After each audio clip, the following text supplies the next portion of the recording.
میرا نام عمر امتیاز ہے۔ آج جب میں اپنے اس گھر کے سب سے محفوظ سمجھے جانے والے کمرے میں زرد روشنی کے نیچے بیٹھا یہ سطور لکھنے کی کوشش کر رہا ہوں تو میرے ہاتھ بے اختیار کانپ رہے ہیں۔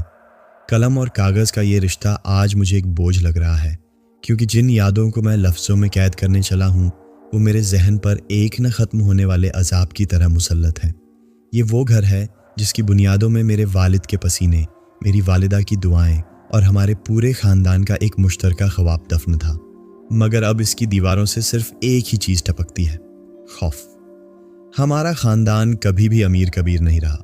میرے والد امتیاز صاحب ایک سرکاری محکمے میں نچلے درجے کے کلرک تھے اور ان کی زندگی کا بیشتر حصہ کرائے کے مکانوں کی دہلیزیں ناپتے گزرا تھا۔ مجھے اپنے بچپن کے وہ دن آج بھی کسی دھندلی فلم کی طرح یاد ہیں، جب ہر دوسرے یا تیسرے سال ہمارے گھر کا سامان ایک کھلے ٹرک پر لاد دیا جاتا تھا اور ہم ایک نئی گلی، ایک نئے محلے اور ایک نئے مالک مکان کی اجازت داری میں منتقل ہو جاتے۔ مجھے یاد ہے ایک بار بارش میں ہمارے کرائے کے گھر کی چھت ٹپک رہی تھی اور ابا جان پوری رات برتن بدلتے رہے۔ ان کے چہرے پر جو بے بسی تھی، اس نے شاید اسی دن ان کے دل میں اپنے گھر کے خواب کو ایک ضد بنا دیا تھا۔ وہ اکثر کہتے تھے، بس ایک اپنی چھت ہو جس کے نیچے کسی کی اجازت کے بغیر ایک کیل بھی ٹھوک سکوں۔ یہ جملہ ان کی زندگی کا محور بن چکا تھا۔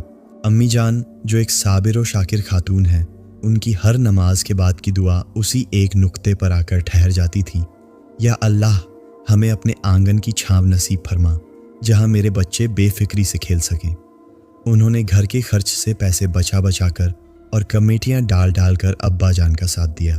یہ صرف ایک گھر کا خواب نہیں تھا، یہ ہماری عزت نفس، ہمارے سکون اور ہمارے مستقبل کا خواب تھا۔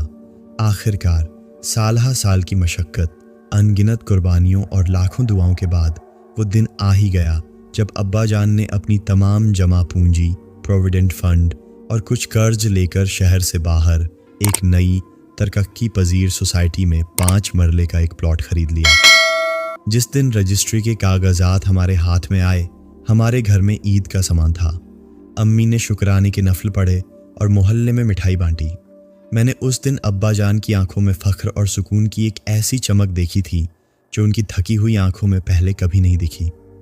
ہم سب اس خالی پلاٹ پر گئے اور وہاں کھڑے ہو کر تصور میں دیواریں کھڑی کرنے لگے۔ یہاں ڈرائنگ روم ہوگا، ابا نے ایک کونے کی طرف اشارہ کیا، اور یہاں میرا چھوٹا سا کچن گارڈن، امی نے مسکرا کر کہا۔ ابا جان اپنی نوکری کی وجہ سے تعمیراتی کام کی نگرانی نہیں کر سکتے تھے، اس لیے یہ ذمہ داری میرے ناتواں کندھوں پر آ پڑی۔ میں نے حال ہی میں گریجویشن مکمل کی تھی اور نوکری کی تلاش میں تھا۔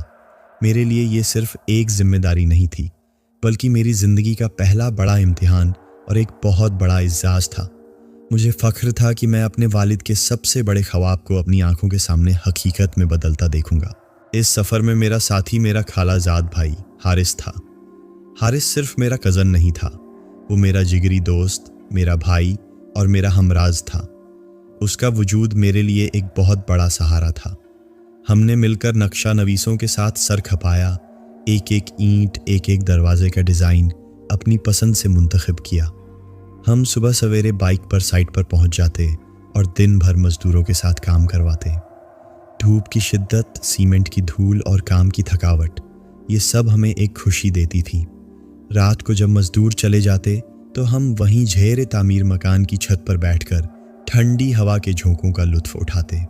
ہم مستقبل کے سہانے خواب بنتے۔ عمر، دیکھنا، یہ جو سامنے والا کمرہ ہے نا، اس میں ہم دنیا کا بہترین گیمنگ سیٹ اپ لگائیں گے، بڑی سی اسکرین اور ساؤنڈ سسٹم کے ساتھ، وہ اکثر جوش سے کہتا۔ اور چھت پر ہر ہفتے باربیکیو پارٹی ہوگی، سارے دوستوں کو بلایا کریں گے، میں اس کی بات میں اضافہ کرتا۔ ان ادھوری دیواروں کے بیچ ہماری کہکہوں کی گونج اس سنسان ماحول میں زندگی بھر دیتی تھی۔ سوسائٹی ابھی نئی نویلی دلہن کی طرح تھی، ویران اور خاموش۔ گنتی کے چند گھر بنے تھے جو ایک دوسرے سے کافی فاصلے پر تھے۔ دن کے وقت تو ٹریکٹروں، مکسر مشینوں اور مزدوروں کی آوازوں سے کچھ رونق رہتی تھی، لیکن جیسے ہی شام کے سائے گہرے ہوتے، وہاں ایک عجیب گہری اور پر اسرار خاموشی چھا جاتی۔ ہوا کی سائیں سائیں کی آواز جب خالی پلاٹوں اور ادھورے تعمیراتی ڈھانچوں سے ٹکراتی تو ایک وحشت ناک سرگوشی کا گمان ہوتا۔ دور کہیں سے آوارہ کتوں کے بھونکنے کی آوازیں उस खामोशी के कैनवस पर दहशत के चंद ब्रश स्ट्रोक लगा देती थीं। शुरू में तो हम इस माहौल से लुत्फ़ अंदोज़ होते रहे, लेकिन फिर धीरे धीरे कुछ नाकाबिले फ़हम वाक़यात ने हमारे दिलों में वहम के बीज बोना शुरू कर दिए। सबसे पहला वाक़या मज़दूरों के साथ पेश आया। उन्होंने घर के पिछवाड़े, जहां हमने वॉशिंग एरिया और एक छोटा स्टोर बनवाना था, वहां काम करने से हिचकिचाहट का मुजाहिरा करना शुरू कर दिया। एक दिन हमारे सबसे पुराने और तजुर्बेकार मिस्त्री बशीर चाचा ने काम रोककर कहा, उमर बेटा, पता नहीं क्यों लेकिन इस कोने में काम करते हुए दिल घबराता है। सीने पर एक अजीब सा बोझ महसूस होता है, जैसे हवा कम हो गई हो। हमने उनकी बात को थकावट और वहम समझकर हंसकर टाल दिया। उसके कुछ दिन बाद पुरअसरार वाक़यात का एक नया सिलसिला शुरू हुआ। हमारे औजार गायब होने लगे। एक दिन अब्बा जान का लाया हुआ एक महंगा हथौड़ा गायब हो गया। हमने पूरा घर छान मारा मगर वो न मिला। हमने सोचा कोई मजदूर ले गया होगा, लेकिन 2 दिन बाद वो हमें छत पर पानी की टंकी के पीछे बिल्कुल साफ सुथरा पड़ा मिला, एक ऐसी जगह जहां हमारा जाना ही नहीं हुआ था। फिर कभी कीलों का पूरा डब्बा गायब हो जाता और फिर सीढ़ियों के नीचे से मिलता। ये चीज़ें हमें परेशान तो करती, लेकिन हम इसे अपनी भूल या मजदूरों की शरारत समझकर नज़रअंदाज कर देते। अब खौफ ने रातों को दस्तक देना शुरू कर दिया था। कई बार जब हम ऊपर वाले कमरे में लेटे होते तो हमें नीचे से बहुत हल्की, नाकाबिले फहम सरगोशियों जैसी आवाज़ें आती। कभी लगता जैसे कोई खाली कमरों में बहुत आहिस्तगी से चल रहा हो। हम एक दूसरे से पूछते, कुछ सुना? दूसरा नफ़ी में सर हिला देता, लेकिन हम दोनों जानते थे कि हमने कुछ सुना है। एक रात मैं अकेला नीचे पानी पीने गया तो मुझे किचन के पास से गुजरते हुए वाज़ह तौर पर ऐसा लगा जैसे कोई मेरे पीछे खड़ा है और उसकी सर्द सांस मेरी गर्दन पर महसूस हुई। मैंने डर कर पलट कर देखा तो वहाँ कोई नहीं था। मैंने इसे अपना वहम समझा, लेकिन मेरे दिल की धड़कन मामूल पर आने में काफ़ी वक्त लगा। हम इन बातों पर एक दूसरे का मजाक भी उड़ाते। लगता है यार, हमारे घर में कोई नादिदा मखलूक हमसे पहले ही शिफ्ट हो गई है, किराया भी नहीं देती। काश हम जानते कि हमारा ये मजाक किस कदर भयानक हकीकत का पेश ख़िमा था। और फिर वो रात आ गई, वो मनहूस रात। जुलाई का महीना था और गर्मी अपने उरूज पर थी। हवा में नमी का तनासुब इतना ज़्यादा था कि सांस लेना भी दुश्वार लग रहा था। आसमान पर घने बादल थे, लेकिन बारिश का एक कतरा तक नहीं बरस रहा था। हर तरफ एक चिपचिपी, दम घोंटने वाली खामोशी थी। दिन भर की सख्त मेहनत के बाद हम दोनों थकन से चूर थे। हमने ऊपर वाले कमरे के ठंडे फर्श पर ही चटाइयाँ बिछा लीं और लेट गए। बिजली का कनेक्शन अभी नहीं लगा था, इसलिए बैटरी पर चलने वाला एक छोटा सा पंखा चल रहा था, जिसकी घूं घूं की आवाज़ उस सन्नाटे में किसी अफरीत के कराहने जैसी लग रही थी। रात के करीबन 11 बजे होंगे। मैं अपने मोबाइल पर कुछ वीडियोस देख रहा था और हारिस गालिबन सो चुका था। अचानक नीचे ग्राउंड फ्लोर से एक बहुत ही साफ, सपाट और वाज़ेह आवाज़ आई, उमर। मैंने चौंक कर मोबाइल से नज़रें हटाईं। ये आवाज़ किसी मर्द या औरत की नहीं थी। ये एक अजीब सी जज्बात से आ रही हमवार आवाज़ थी, न बहुत ऊंची न बहुत धीमी, लेकिन इतनी साफ जैसे कोई बिल्कुल नीचे सहन में खड़ा मुझे पुकार रहा हो। एक लम्हे को मुझे लगा शायद अब्बा जान किसी काम से आए हैं। दिन भर की मशक्क़त ने मेरे जिस्म का अंग अंग तोड़ रखा था। उठने की बिल्कुल हिम्मत नहीं हो रही थी। मैंने हारिस को कोहनी मारकर जगाया, उठ यार, सुन, नीचे कोई बुला रहा है, शायद अब्बा जान है। हारिस गहरी नींद में था। उसने गुस्से से करवट बदली। क्या मुसीबत है यार, सोने दे, जा ना प्लीज़, देख कौन है। मुझे उमर कहकर आवाज़ दी है, ज़रूर अब्बा ही होंगे। मैंने इसरार करते हुए उसे करीब करीब धकेल ही दिया। वो झुंझलाकर बादे नाखास्ता उठा और बड़बड़ाता हुआ सीढ़ियों की तरफ चल दिया। थकावट से जान निकल रही है, तुम लोगों को तो बस हुक्म चलाना आता है। ये उसके आखिरी अल्फाज थे जो मैंने सुने। उसके जाने के बाद मैं बेफिक्री से दोबारा अपने मोबाइल में मसरूफ़ हो गया। 1 मिनट गुजरा, फिर 2, 5 मिनट गुजर गए। मैंने सोचा शायद अब्बा जान ही होंगे और वो उनसे कोई ज़रूरी बात कर रहा होगा। मैंने वक्त गुजारने के लिए अपने फ़ोन पर गेम लगा ली। जब करीबन 10 मिनट गुजर गए तो मुझे हल्की सी तशवीश होने लगी। अब्बा को इतनी रात गए यहाँ क्या काम हो सकता था और इतनी देर क्यों लग रही थी। मैं बार बार सीढ़ियों की तरफ देख रहा था, इस इंतज़ार में कि अब हारिस आएगा या अब्बा जान की आवाज़ आएगी। 15 मिनट गुजर गए। अब पंखे की आवाज़ भी मेरे कानों में झर की तरह घुल रही थी। घर में एक नाकाबिले बर्दाश्त मौत जैसा सन्नाटा था। मेरे दिल में एक अनजाना सा सर्द खौफ रेंगने लगा था। मैंने उसे आवाज़ देने का सोचा, लेकिन फिर ये सोचकर रुक गया कि शायद अब्बा जान के साथ हो और वो मेरी जल्दबाजी पर बुरा माने। 20 मिनट, पूरे 20 मिनट गुजर गए, जैसे 20 सदियां बीत गई हों। हारिस की कोई आहट, कोई खबर नहीं थी। अब मेरा सब्र और हिम्मत दोनों जवाब दे गए। मेरे दिलो दिमाग में खतरे की घंटियां बजने लगीं। मैंने अपनी पूरी ताकत से चीख कर उसे पुकारा, हारिस, ओए हारिस, कहाँ मर गया यार, जवाब तो दे। नीचे से सिर्फ मेरे ही नाम की बाजगश्त सुनाई दी और उसके बाद वही वहशतनाक खामोशी। जब 20 मिनट गुजर गए और हारिस की कोई खबर ना आई तो मेरा दिल किसी अनजाने खौफ से ढक से रह गया। मेरा खून रगों में सर्द पड़ गया। मैंने हिम्मत की आखिरी बूंदों को जमा किया और कांपते कदमों से सीढ़ियों की तरफ बढ़ा। मेरा दिल गवाही दे रहा था कि कुछ बहुत गलत हो चुका है और मैं ये जाने बगैर नीचे जा रहा था कि वहाँ मेरा इंतज़ार कौन सी क़यामत कर रही थी। मेरा दिल पसलियों के कफस में किसी कैदी परिंदे की तरह फड़फड़ा रहा था। मैंने अपने मोबाइल की टॉर्च ऑन की और उसकी कांपती हुई रोशनी के दायरे को सीढ़ियों पर डालकर नीचे उतरना शुरू किया। हर कदम पर मेरे दिल की धड़कन तेज हो रही थी और हर कदम की आवाज़ उस भयानक सन्नाटे में हथौड़े की जड़ की तरह गूंज रही थी। नीचे ग्राउंड फ्लोर पर मुकम्मल अंधेरा और एक ऐसी गहरी जिंदा खामोशी थी जो कानों को खा रही थी। टॉर्च की रोशनी से दीवारों पर बनने वाले लंबे मुतहर्रिक साए ऐसे लग रहे थे जैसे कोई वजूद मेरे साथ चुपके से नीचे उतर रहा हो। हर तरफ ताज़ा पेंट, सीमेंट और गीली मिट्टी की मिली जुली बू रची हुई थी, लेकिन आज इस बू के साथ एक और नाकाबिले बयान मीठी और मतली पैदा करने वाली बांस भी शामिल थी, जिसे मेरा दिमाग पहचानने से कासिर था। हारिस, मैंने दबे हुए लरजती आवाज़ में पुकारा, लेकिन मेरी आवाज़ मेरे अपने हलक में ही कहीं दम तोड़ गई। मैं ग्राउंड फ्लोर पर पहुंच गया। हर तरफ वीरानी थी। मैंने टॉर्च की रोशनी एक एक करके हर कमरे में घुमाई। सब कुछ वैसा ही था जैसा हम छोड़कर गए थे, खाली, बेतरतीब और खामोश। मेरा खौफ अब एक ठोस सर्द शय की तरह मेरे सीने में जमता जा रहा था। फिर मेरी नज़र उस मनहूस पिछवाड़े वाले हिस्से की तरफ गई, वही लॉन्ड्री एरिया जहाँ मजदूर काम करने से घबराते थे। मुझे वहाँ फर्श पर कोई चीज़ चमकती हुई नजर आई। मैं धड़कते दिल के साथ करीब गया। मेरे हलक में जैसे कांटे उग आए। वह हारिस का मोबाइल फ़ोन था। उसकी स्क्रीन बुरी तरह टूटी हुई थी और वह ज़मीन पर इस तरह पड़ा था जैसे किसी ने इंतहाई गुस्से और ताकत से उसे ज़मीन पर पटका हो।